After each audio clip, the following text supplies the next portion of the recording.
Baiklah, Assalamualaikum warahmatullahi wabarakatuh. Perkenalkan, nama saya Lisa Kusmiati, mahasiswi S1 Keperawatan, kelas konversi tahun ajaran 2022-2023. Terima kasih kepada Bapak Rianwari yang telah memberikan kesempatan kepada saya untuk memaparkan hasil keperawatan ketoasidosis diabetikum.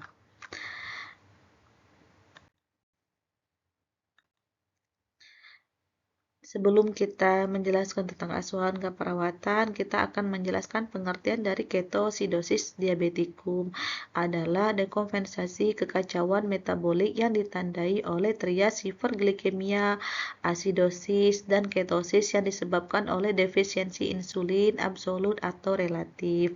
Ketosidosis diabetikum atau hipoglikemia merupakan komplikasi akut dari diabetes mellitus yang serius dan membutuhkan pengelolaan gawat darurat. Akibat diuresis osmotik, KAD biasanya mengalami dehidrasi berata dan bahkan dapat menyebabkan terjadinya shock.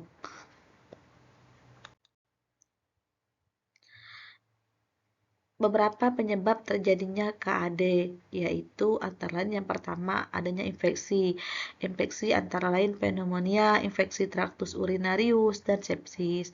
Kedua, ketidakpatuhan dalam penggunaan dosis obat, misalnya dosis obat itu yang berlebihan, yang tidak sesuai dengan resep dari dokter. Kemudian pengobatan onset baru diabetes atau dosis insulin yang tidak adekuat, di mana pemberian obat insulin itu harus sesuai dengan kadar gula darah.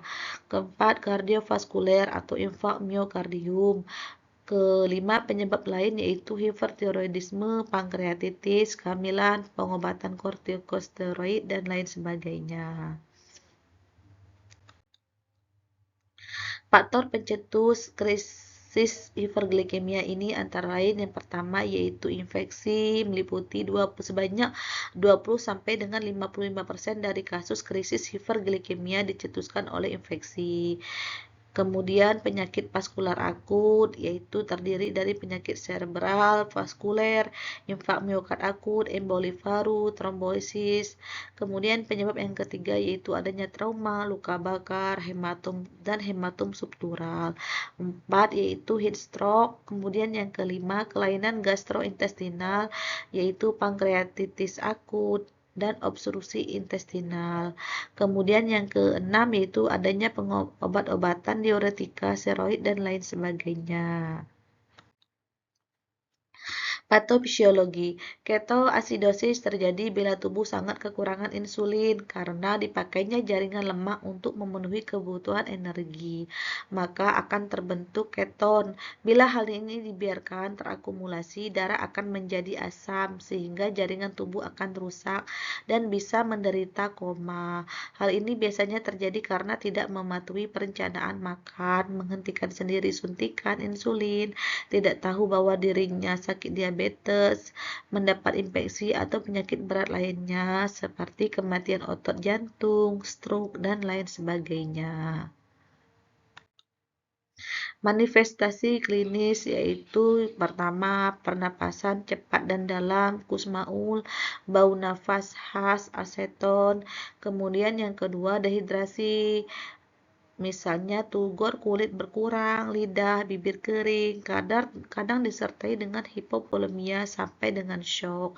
Yang ketiga yaitu poliuri, polidipsi, dan polipagi, yaitu banyak makan, banyak minum, dan banyak kencing, mual muntah. Kemudian yang kelima dapat terjadinya penurunan kesadaran. Kemudian dari kompos mentis, delirium, sampai dengan koma. Pemeriksaan penunjang yang dapat dilakukan pada pasien dengan ketoasidosis diabetikum yang pertama pemeriksaan glukosa, natrium, kalium, bikarbonat, sel darah lengkap, gas darah arteri, keton, urinalisis, osmolalitas, fosfor, tingkat bun meningkat, dan pemeriksaan kadar kreatinin. Pemeriksaan fisik yaitu yang pertama pemeriksaan tanda-tanda vital, Misalnya, apakah terjadi hipotensi, takikardi, takipnu, sampai dengan pernapasan kusmaul. Suhu mungkin ada yang meningkat karena adanya pengaruh dari infeksi atau menurun. Kulit kering, kemerahan, tugor kulit menurun, membran bukal kering. Pulmoner yaitu paru-parunya bersih, nyeri pleuritik. Abdomen yaitu nyerinya tidak jelas, rasa tidak nyaman, perut kembung. Kemudian pada muskuloskeletal yaitu kelemahan, penurunan refleks tendon. Temuan diagnostik pada pasien dengan ketoasidosis diabetik yaitu di mana kadar glukosa serumnya yaitu lebih dari 300 mg, tetapi tidak lebih dari 800 mg. Keton urinnya sangat positif, keton serumnya lebih dari 3 mili. Kemudian pH darahnya kurang dari 7,3, bikarbonat serumnya di bawah 15, osmolalitas serumnya meningkat tetapi biasanya kurang dari 330. Kemudian gap amnionnya di atas 20. Penata laksanaan pasien dengan ketoasidosis diabetikum memerlukan 3 agen, yaitu cairan yang pertama, kemudian insulin, kemudian yang ketiga potasium. Manajemen kritis yaitu pertama terapi cairan, penggunaan insulin, kalium, glukosa, bikarbonat, dan monitoring. Komplikasi dari ketoasidosis dapat berupa yaitu ginjal diabetik, kebutaan, syaraf, kelainan jantung, hipoglikemia, impotensi pada laki-laki, hipertensi, dan komplikasi lainnya. Asuhan keperawatan ketoasidosis diabetik atau KAD. Yang pertama, kita dari segi pengkajian, pertama pemeriksaan biodatanya terdiri dari nama, umur, jenis kelamin, alamat, agama. Kemudian dua yaitu riwayat penyakit sekarang, yaitu apa keluhan pasien sekarang, apakah lemas, apakah luka sukar sembuh, kemudian adanya penurunan kesadaran. Kemudian riwayat penyakit sebelumnya, mungkin pasien sudah lama menderita penyakit diabetes atau pengobatan. Kemudian riwayat penyakit keluarga, kita lihat apakah ada keluarganya yang beresiko diturunkan penyakit diabetes mellitus, hipertensi. Kemudian pemeriksaan status metabolik yaitu intake makanannya apakah melebihi kebutuhan kalorinya. Kemudian pemeriksaan fisiknya gimana, kesadarannya, keadaan umumnya, pernapasannya, sistem integumennya, sistem kardiovaskularnya, sistem gastrointestinalnya, dan lain sebagainya. Kemudian pengkajian gawat darurat yaitu terdiri dari airway, yaitu kaji kepatuhan jalan napas pasien, ada tidaknya sumbatan, sputum, kemudian breathing frekuensi napas, bunyi napasnya, kemudian circulationnya, kaji nadinya, kemudian aktivitas atau istirahat, yaitu kita lihat aktivitasnya apakah cepat lelah atau tidak, kemudian mudah kram otot ketika berjalan. Kemudian sirkulasinya lihat gimana, integritas egonya, apakah pasiennya mudah stres, kemudian apakah mudah cemas, kemudian eliminasinya kita lihat berkemihnya gimana, apakah terasa nyeri, apakah susah berkemih, nutrisinya gimana juga, gejala atau hilang tidak nafsu makan atau tetap seperti sedia kala atau mengalami mual muntah. Kemudian nutrisi atau cairannya kita lihat, makan minumnya. Kemudian yang ke-13 neurosensorinya kita lihat apakah ada pusing, sakit kepala, kesemutan. Kemudian nyeri, kita lihat daerah abdomennya apakah terasa nyeri, kemudian wajahnya kita lihat atau meringis atau tidak, pernapasannya kita lihat apakah membutuhkan oksigen atau tidak, apakah ada sekutum yang dapat menghambat pernapasannya, kemudian keamanannya, kita lihat gejala kulitnya, apakah adanya ulkus, gatal, kemudian kulitnya rusak. Kemudian diagnosa keperawatan.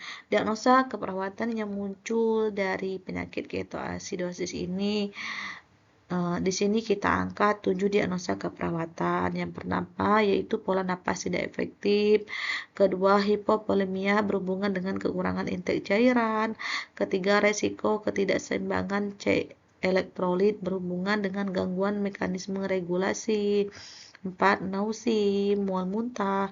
Kelima, nyeri akut berhubungan dengan agen pencedera fisiologis. Keenam, defisit pengetahuan tentang kondisi prognosis serta pengobatan penyakitnya berhubungan dengan kurang terpapar informasi. Ketujuh, resiko infeksi berhubungan dengan penyakit kronis.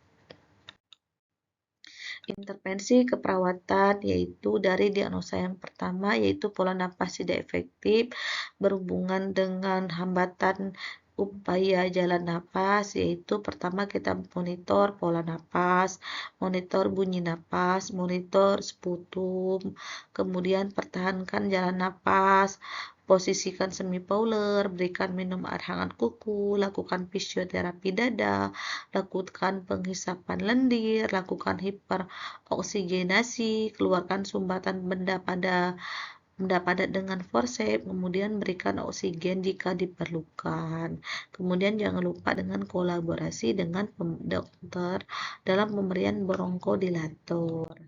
Diagnosa yang kedua yaitu hipovolemia berhubungan dengan kekurangan intake cairan. Intervensi yaitu periksa tanda dan gejala hipovolemia, monitor intake dan output cairan, kemudian hitung kebutuhan cairan, berikan posisi rendah lembut, berikan asupan cairan oral.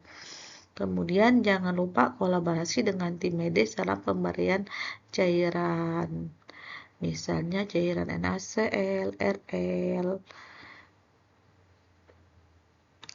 Kemudian diagnosa yang ketiga yaitu resiko ketidakseimbangan elektrolit berhubungan dengan gangguan mekanisme regulasi, yaitu intervensi yaitu yang pertama mengidentifikasi kemungkinan penyebab ketidakseimbangan elektrolit, kemudian memonitor kadar elektrolit, memonitor mual muntah dan diare, 4. Memonitor kehilangan cairan jika diperlukan, kelima monitor tanda dan gejala hipoglikemia, keenam monitor tanda dan gejala hiperkalemia, ketujuh monitor tanda dan gejala hiponatremia, kedelapan monitor tanda dan gejala hipernatremia seperti haus, demam, mual, muntah, gelisah.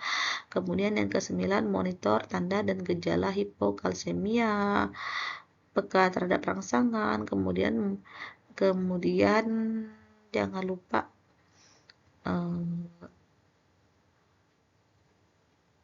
monitor juga spasma otot wajah, kram otot dan interval. Diagnosa yang keempat yaitu nausi berhubungan dengan biokimia. Intervensi yang dilakukan yaitu identifikasi perasaan mual, identifikasi dampak mual terhadap kualitas hidup, identifikasi faktor penyebab mual, identifikasi untuk mencegah mual, monitor asupan nutrisi dan kalori. Kemudian jangan lupa anjurkan pasien untuk istirahat, atur tidur yang cukup, kemudian sering membersihkan mulut kecuali jika merangsang mual. Diagnosa yang kelima yaitu nyeri akut berhubungan dengan agen pencedera fisiologis. Intervensi yang dilakukan yaitu yang pertama, identifikasi lokasi, karakteristik, durasi, frekuensi, kualitas, dan intensitas nyeri. Kedua, identifikasi skala nyeri. Ketiga, identifikasi respon nyeri nonverbal. Keempat, identifikasi faktor yang memperberat dan memperingan nyeri. Kelima, identifikasi pengetahuan dan keyakinan tentang nyeri. Keenam, identifikasi pengaruh budaya terhadap respon nyeri. Ketujuh, identifikasi pengaruh nyeri pada kualitas hidup. Kedelapan, monitor keberhasilan terapi komplementer yang sudah diberikan. Kesembilan, monitor efek samping penggunaan analgetik. Diagnosa yang keenam yaitu defisit pengetahuan tentang kondisi, prognosis, serta pengobatan penyakit yang berhubungan dengan kurangnya terpapar informasi. Yang pertama yaitu kita edukasi, identifikasi kesiapan dan kemampuan untuk menerima informasi, identifikasi faktor-faktor yang dapat meningkatkan dan menurunkan motivasi perilaku hidup bersih dan sehat. Kemudian, jelaskan faktor risiko yang dapat mempengaruhi kesehatan. Ajarkan perilaku hidup bersih dan sehat. Kemudian, ajarkan strategi yang dapat digunakan untuk meningkatkan perilaku hidup bersih dan sehat. Kemudian, diagnosa yang ketujuh yaitu resiko infeksi berhubungan dengan penyakit kronis, yaitu monitor tanda dan gejala infeksi lokal, kemudian batasi jumlah pengunjung, berikan perawatan kulit pada area edema, cuci tangan sebelum dan sesudah kontak pasien dan lingkungan, mempertahankan teknik aseptik pada pasien yang beresiko tinggi. Implementasi keperawatan adalah tahap ketika perawat mengaplikasikan rencana asuhan keperawatan dalam bentuk intervensi keperawatan guna membantu pasien mencapai tujuan yang telah ditetapkan. Evaluasi keperawatan adalah penilaian terakhir keperawatan yang didasarkan pada tujuan keperawatan yang ditetapkan. Penetapan keberhasilan suatu asuhan keperawatan didasarkan pada perubahan perilaku, kriteria hasil yang tertetapkan, yaitu terjadinya adaptasi ada individu. Evaluasi keperawatan dilakukan dalam bentuk pendekatan SOP. Evaluasi keperawatan terdiri dari beberapa komponen, yaitu jangan lupa tanggal dan waktu dilakukan evaluasi keperawatan, diagnosa keperawatan, dan evaluasi keperawatan. Baiklah, demikian hasil pemaparan saya. Kurang lebih saya mohon maaf. Saya akhiri dan dengan wabillahi taufiq wal hidayah. Wassalamualaikum warahmatullahi wabarakatuh.